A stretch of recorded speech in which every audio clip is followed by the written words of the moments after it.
2024 সালের অভ্যুত্থানের পর বাংলাদেশে মুক্তিযুদ্ধ এবং মুক্তিযুদ্ধের ইতিহাস কিংবা মুক্তিযুদ্ধের যে স্মৃতিচিহ্ন রয়েছে সেগুলো রক্ষা করা কিংবা সেগুলোর বিষয়ে কথা বলা কিংবা সেগুলোকে ডিফেন্ড করা বাঙালি জাতি হিসাবে তার অন্যতম স্বাধীনতার ইতিহাসকে রক্ষা করা একটা অপরাধ যেন হয়ে পড়েছে। কেউ যেন এই কাজটি করলেই তাকে অপরাধী হিসাবে চিহ্নিত করা হচ্ছে এবং তাকে জেলে ভরে দেওয়া হচ্ছে এবং তার বিরুদ্ধে যে কোনো অ্যাকশনে নেমে যাচ্ছে কেউ কেউ কেউ কেউ বলতে একটা নির্দিষ্ট গ্রুপ। অর্থাৎ মুক্তিযুদ্ধের ইতিহাস কিংবা মুক্তিযুদ্ধের স্মৃতিচিহ্ন একটা হুমকির মুখে পড়েছে, যেটা আমরা এই সরকার নতুন একটি সরকার আসার পর, অন্তর্বর্তী সরকার চলে গেছে, একটা নির্বাচন হয়েছে, নতুন একটি সরকার ক্ষমতায় বসেছে, তারা বসার পর এই প্রথমবারের মতো আমরা সেই ঘটনার আবারও পুনরাবৃত্তি দেখলাম। অন্তর্বর্তী সরকারের 1.5 বছরেতে এই ঘটনাগুলো ঘটেছে। আমরা আবার বিএনপি সরকার, এই দলটি আবার মুক্তিযুদ্ধের সপক্ষের শক্তি, কেননা এই দলটির প্রতিষ্ঠাতা খোদ স্বাধীনতার ঘোষক। সেই জায়গা থেকে আমরা এই সময় দেখলাম এই স্বাধীনতার ইতিহাস বিজড়িত 7ই মার্চের ভাষণ বাজানোর জন্য কিভাবে একজন নারীকে এবং কয়েকজনকে হেনস্থা করা হয়েছে। বলা হচ্ছে সেখানে ছাত্রলীগ এসে জড়ো হয়েছে। যদি ছাত্রলীগ এসে জড়ো হতো তাহলে তাদের বিরুদ্ধে তো আলাদাভাবে থানায় মামলা দিয়ে তাদের বিরুদ্ধে অ্যাকশন নেওয়া যেত, যেহেতু ছাত্রলীগের কর্মকাণ্ড নিষিদ্ধ।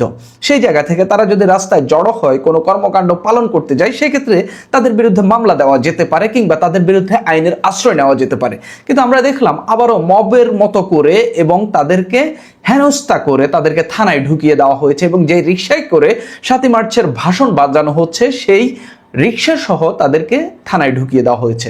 এই কাজটা কি ভালো হয়েছে? একেবারেই না।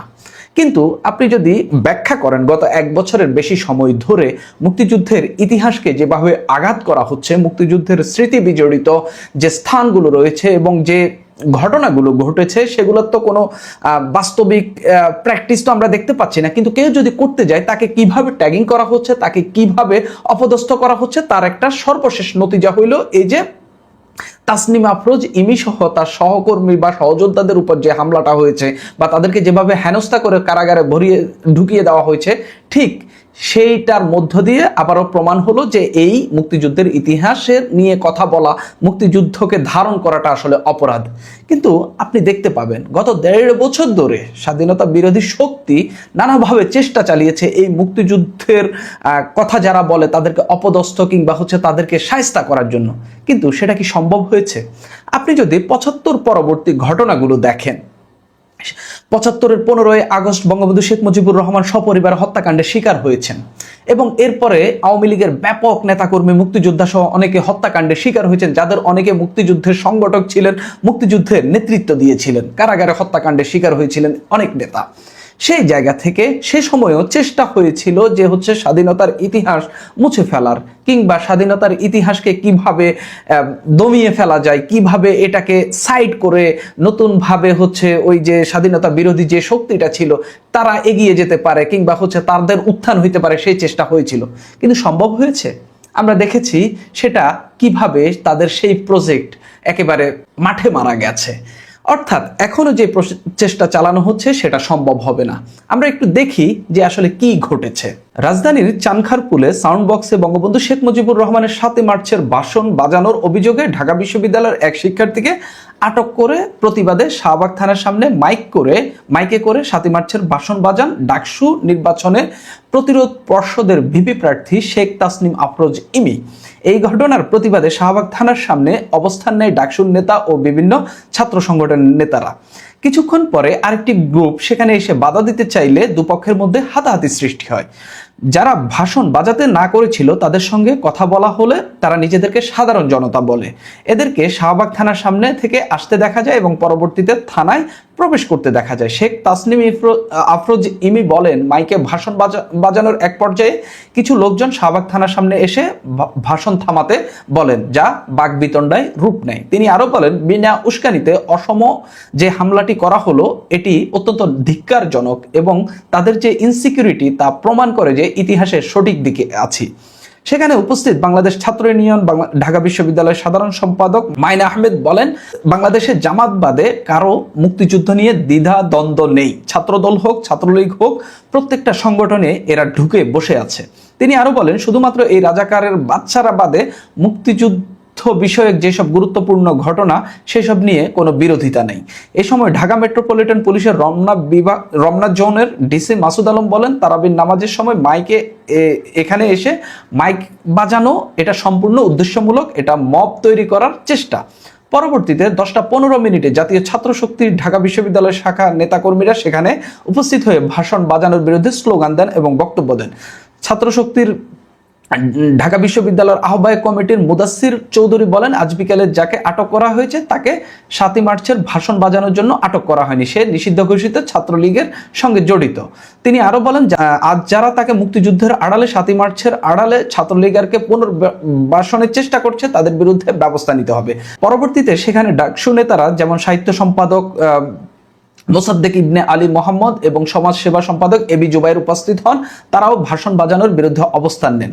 এরপর 10:30টার দিকে জাতীয় ছাত্র শক্তি এবং ডাকসুর সমাজসেবা সম্পাদক এবি জুবাইর ও সাংস্কৃতিক সম্পাদক মোসাদ্দেকের নেতৃত্বে একদল শিক্ষার্থী সেখানে গিয়ে অবস্থান নেন। পরে তারা রিকশায় বসে থাকা ইমিকে রিকশা সহ শাহবাগ থানায় নিয়ে যান।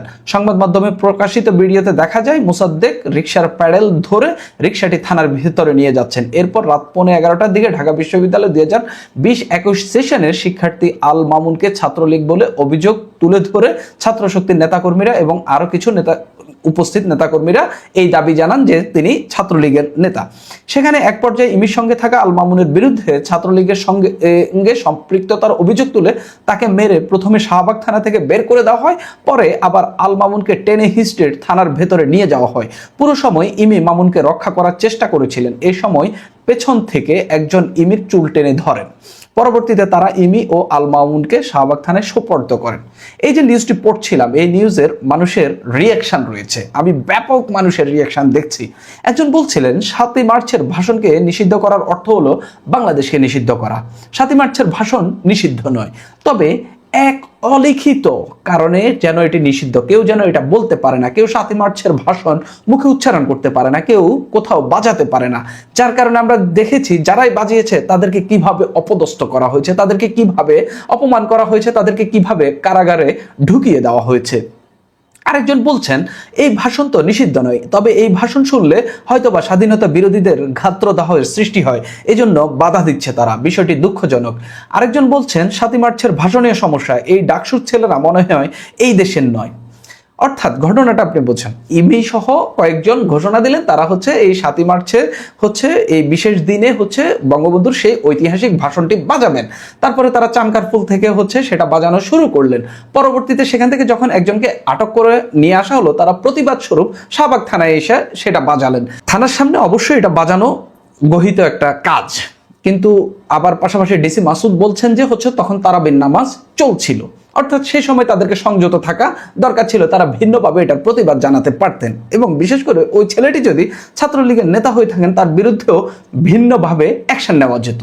যদি ছাত্রলীগ মাঠে নেমে জড়ো হয়ে কোনো কর্মসূচি পালন করে, যেহেতু তাদের কার্যক্রম নিষিদ্ধ, তাদেরকে গ্রেপ্তার করা যেত, তবে মামলা থাকলে কিংবা মামলা দিলে।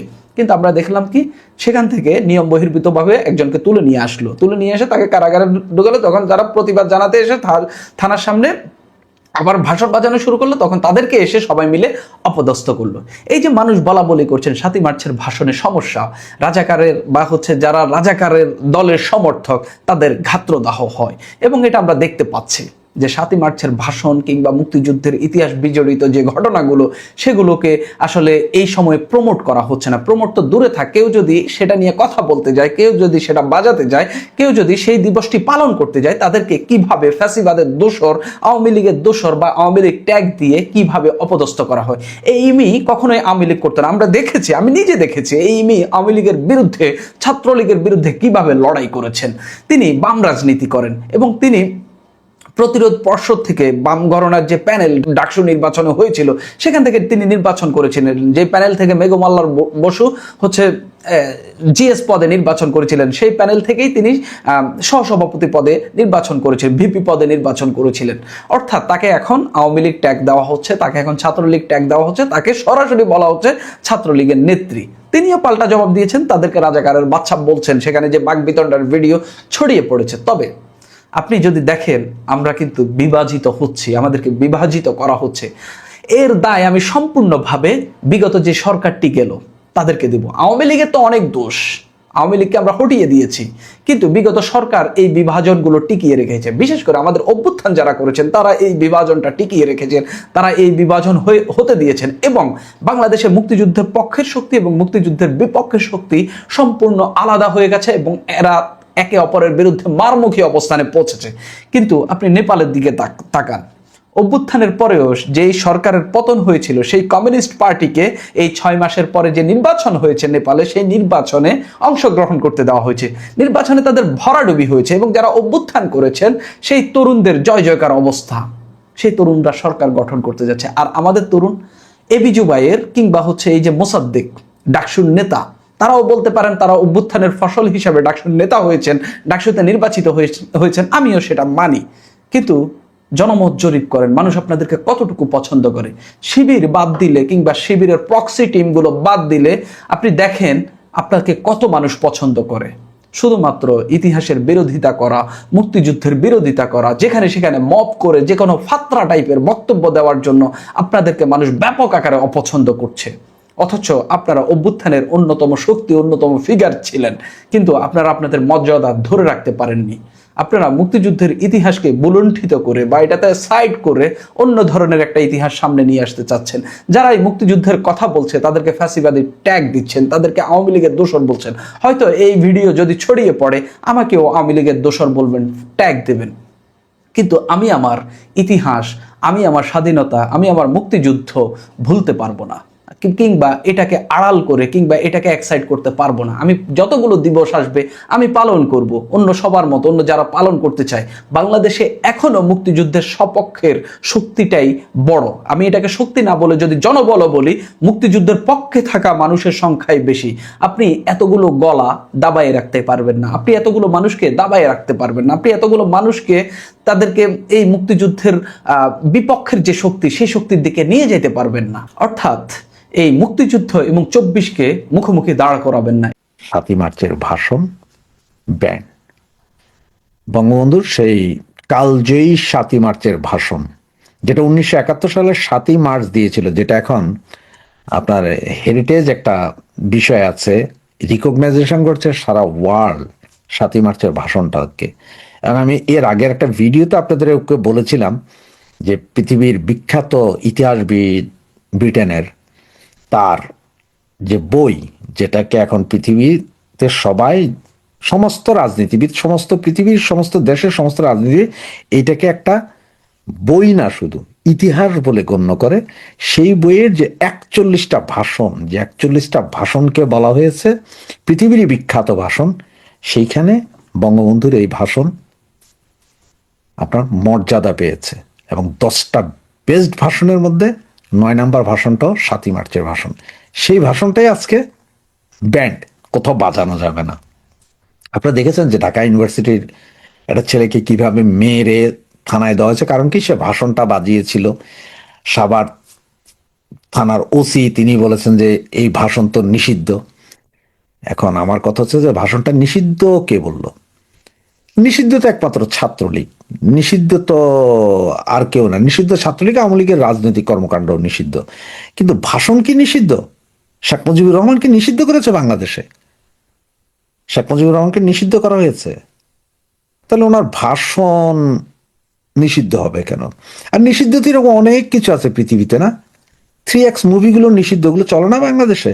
ভাড়া দিয়ে সিডি ক্যাসেট দিয়ে চলে না? চলে তো। মদ গাঁজাও তো নিষিদ্ধ বাংলাদেশে, সেগুলো চলে না? কেরু কোম্পানি কেরু বানায় না, সেগুলো চলে।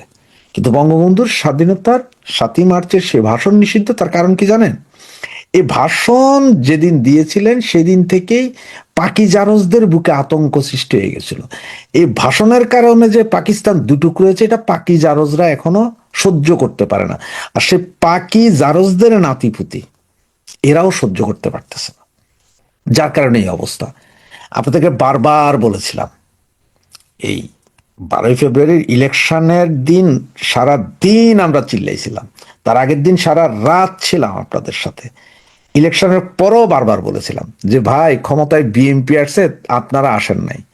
আপনাদের এটাও বলেছিলাম যে অফিস খুলতে যেয়ে 3-4জন দাঁড়ায় দাঁড়ায় জয় বাংলা জয় বাংলা স্লোগান দিয়ে পালায়া যান, আপনাদের এই কাজগুলো করেন না, ক্ষতি হবে সামনে। কিন্তু আপনারা কথাটা দামই দেন নাই 2 পয়সার। এখন দেখেন, এখন এই যে 7ই মার্চ পত্রিকা, সমস্ত পত্রিকা কিন্তু বড় বড় হেডলাইন কি ছিল, যে 7ই মার্চ হচ্ছে যে তারেক জিয়ার জেল দিবস। ঠিক আছে না? 20 বছর পরে এইবারের 7ই মার্চ জেল দিবস। মনে আছে এর আগে 15ই আগস্ট খালেদা জিয়ার জন্মদিন, এখন 7ই মার্চ তারেক জিয়ার জেল দিবস। 17ই মার্চ হয়তো শুনবেন আপনারা যে জেবুর জন্মদিন হইতে পারে, কল্পনীয় কিছু না। 7ই মার্চের ভাষণ গত 2 বছর ধরে বাঁচতে দেয় নাই ইউনূস গভর্নমেন্ট, আমরাও দেখেছি। এরপরে আপনারা যারা আছেন তারা মনে করছে আহা হা তারেক আসছে গণতন্ত্র, না ভাই, তারেক আসছে গণতন্ত্র দিবে, অমুক দিবে, তমুক দিবে। ভাই, দুধ না চাইলে, ওই যে বাচ্চায় না কানলে মায়ে দুধ দেয় না। আপনি মনে করছেন যে তারেক আসবে, ওই তারেক আপনাদেরকে 7ই মার্চের ভাষণ বাজাইতে দিবে, এরপরে ওখানে স্বাধীনতার ঘোষণা শেখ মুজিবুর রহমান দিয়েছে সেটা আপনাদেরকে বলতে দিবে, শেখ হাসিনা পদ্মা সেতু করেছে এর জন্য আপনাদেরকে উৎসব করতে দিবে, ওই অমুকের জন্মদিন পালন করতে দিবে, অমুকের এই পালন করতে, এগুলো পালন করতে দিবে মনে করছেন আপনারা? আপনারা এতই বোকা যে তারেক রহমান আপনাদেরকে এগুলো করতে দিবে? হ্যাঁ, না, তারেক রহমান না, বাংলাদেশের জামাত, বিএনপি, এনসিপি কেউই করতে দিবে না আপনাদেরকে। আর এটা যদি করতে হয় তাহলে কলিজা বড় করে করতে হবে, যে মাইর খাবো, মাইর দিব। তো এখন পর্যন্ত মাইর দিতে পারি নাই আমরা। আমরা মাইর খেয়েই যাচ্ছি, প্রতিদিন খেয়ে যাচ্ছি, মাইরই খাচ্ছি, মাইর দিতে পারছি না। এখনো কারো বললো ভাই এখনো তো ওদের পুলিশ, আরে ভাই গত 17 বছরও আমাদের পুলিশ ছিল, আমাদের পোলাপাইন ছিল, আপনি আমি আমরা সবাই ছিলাম। তখন কিন্তু ওদের কিন্তু এরকম মারি নাই, আজকে ওরা যেরকম মারতেছে। তো এখন আমরা যদি না দাঁড়াইতে পারি, আমরা যদি দাঁড়াইতে না পারি, এইভাবে ব্যান্ড থাকবে। ওই যে বললাম 17 তারিখ হতে জেবুর জন্মদিন পালন করবে, দেখে রাখেন, লিখে রাখেন, কোনো না কোনো একটা কিছু আনবে। তার কারণ সেটা আপনার মুখে বলে নাই, ইনডাইরেক্টলি বলছে। এবং এই যে শিলং স্বরাষ্ট্রমন্ত্রী উনি কি বলেছে শুনেছেন? যে আওয়ামী লীগের রাজনৈতিক কর্মকাণ্ড নিষিদ্ধ, সুতরাং তারা কোনো প্রোগ্রাম করতে তো পারে না, তারা হুঙ্কার দেয়, ওই ছোটখাটো একটা দুইটা আসে, ওগুলারে পুলিশ তুইলা দেয়। সুতরাং আমরা যতক্ষণ পর্যন্ত 1000 খানিক 10,000 20,000 একসাথে নাইমা হুঙ্কার দিতে না পারবো ততক্ষণ পর্যন্ত আতঙ্ক ধরবে না। কারণ রাজনীতি করতে হলে আপনার আতঙ্ক আনতে হবে, আতঙ্ক যখন আনবেন না ততক্ষণ আতঙ্ক ধরবে না। এই যে আজকে 7ই মার্চের ভাষণ যে 2-3 জন চালাইছে তাদেরকে স্যালুট। ওরা, আমি বলবো যে ওরা এই জাতির সূর্য সন্তান, ওরাই বলবো যে নূর হোসেন, ওরাই নূর হোসেন, ওরাই 30 লক্ষ শহীদ মুক্তিযোদ্ধার সন্তান, এ যারা করেছেন। আর বাকি যারা, আমি 7ই মার্চের আগেও বলছিলাম আপনাদেরকে যে আমাদের নেত্রী বলেছিলেন 7, 17, 26 পালন করতে হবে। এই বিষয়টা ভিডিও আছে, আমি বলছিলাম 7ই মার্চ যদি মাইক বাজাইতে না পারেন, মোবাইল দিয়ে বাজাইন, অন্তত একটা সাউন্ড বক্স দিয়ে বাজাইন, পারেন নাই। এখন মায়া কান্না শুরু হয়েছে, এখন আপনাদের আলোচনা, হায় হায় আমরা তারেকের কাছে আপনারা কেন চাইবেন? তারেকের কাছে আপনারা কেন চাইবেন? তারেক আর চাইলেই আপনাদের দিবে কেন? তারেক কি জানে না যে আপনারা রাস্তায় নামলে তারেকেরই প্রবলেম? সুতরাং তারেক তো আপনাদের রাজনীতি করার মতো সেই সুযোগ করে দিবে না। এই সুযোগ আপনারাই বের করে নিতে হবে, কেমনে, কিভাবে, কখন, কিভাবে, এটা আপনারা বের করে নিতে হবে। আর বারবার বলছিলাম যে ইলেকশন গেছে, এখনই এত হল্লা চিল্লা করে না, একটু ধৈর্য ধরে আস্তে আস্তে আগান না। আপনারা ইলেকশন শেষ হওয়ার 3 দিনের ভেতরে সারা বাংলাদেশ একটা উৎপাত শুরু করে দিয়েছেন। ওই তালামারা অফিসগুলো যে খুলতে গেছেন, খোলেন তো নাই, ওইখানে যাই মিছিল করে ফটো মারছেন, মানে ফুটেজ খাইতে গেছেন, এরপর যে অফিসগুলোর আবার ভাঙ্গা আগুন জ্বালাইছে। আপনারা এই কাজই করছেন। এত বোকা কেন ভাইজান আপনারা? সুতরাং একটু চিন্তা করেন যে আজকে এই যে 7ই মার্চের ভাষণটা যে ব্যান্ড, একরকম ব্যান্ড, এটা কোনো কাগজ দেয় নাই, কোনো প্রজ্ঞাপন না, এটা ঘটনা হচ্ছে, ঘটনা সত্য কিন্তু প্রমাণ নাই, মানে এটা যে ব্যান্ড করছে এটা সত্য প্রমাণ নাই। সবাইরে বলে দিয়েছে যে যেইখানেই 7ই মার্চের ভাষণ বাজাইতে দেখবা সেখানে মারবা। তো আপনার যদি মাজাই সোজা না থাকে, আপনি যদি মাজাই সোজা করতে না পারেন, আপনি যদি প্রতিহতই করতে না পারেন, তাহলে আমি বলবো যে এইসব বাচ্চা পোলাপানের মতন নাই চাল আপনি। কারণ ওদের তো ওদের যে কি জলে, 7ই মার্চের এই ভাষণ শুনলে যে কি জলে, এটা আপনারা এখনো বুঝে উঠতে পারেন নাই এই জামাত বিএনপি আর এনসিপির কিরকম জলে। সুতরাং 3 গ্রুপই এক হয়ে, 3 গ্রুপ তো নাই, 2 গ্রুপ, জামাত আর বিএনপি। এনসিপি তো বাচ্চা পোলাপান, এটা জামাতের বি টিম, আপনারা জানেন। এরা সবাই মিলা ধরবে আপনাদের। সুতরাং এই সবাই মিলা ধরলে আপনারা কিভাবে প্রতিহত করতে আগে সেইটা চিন্তা করেন, এরপরে সিদ্ধান্ত নেন। জয় বাংলা, জয় বঙ্গবন্ধু।